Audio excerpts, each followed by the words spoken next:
Mister আলিফ, আপনি কি ভুলে গেছেন যে এই অফিসের সিদ্ধান্ত কে নেয়?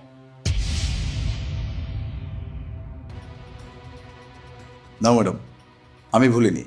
আর এটাও ভুলিনি যে সিদ্ধান্ত আর অপমান এক জিনিস নয়।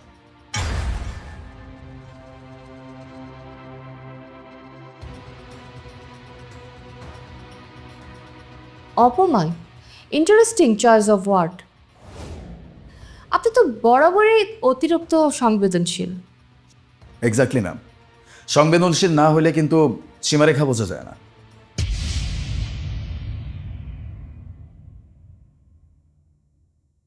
মিস্টার আলিফ, আপনি কি আমাকে শিক্ষা দিচ্ছেন?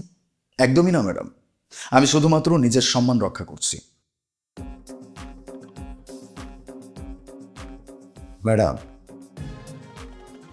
মিটিংটা তো রিপোর্ট নিয়েছিল।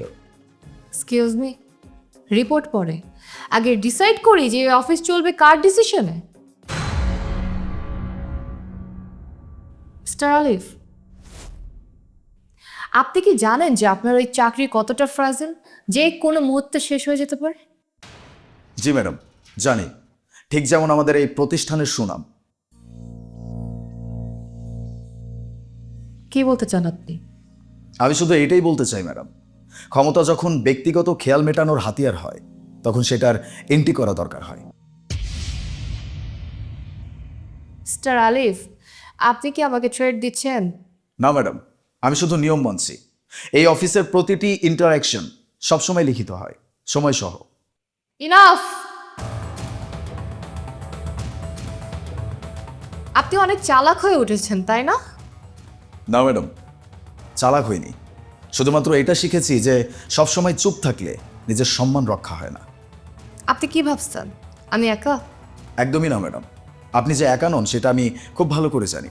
এই জন্যই তো এখনো পর্যন্ত এই রুমে আমরা 3 জন। তাহলে তো এই ঘরটাও সাক্ষী। আর নীরবতা অনেক কিছুই বলে। ওকে ফাইন, আপনি কি চান? তেমন কিছু না ম্যাম, খুবই সাধারণ কিছু।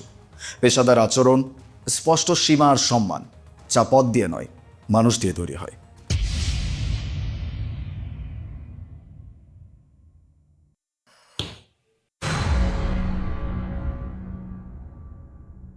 মিটিং শেষ, রিপোর্ট কালকে জমা দিয়ে দিবেন।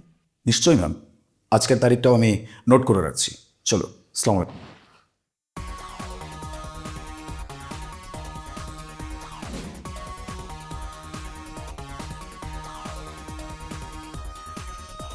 আলিফ সাহেব, আপনি যা দেখালেন এটা কিন্তু সবাই পারে না।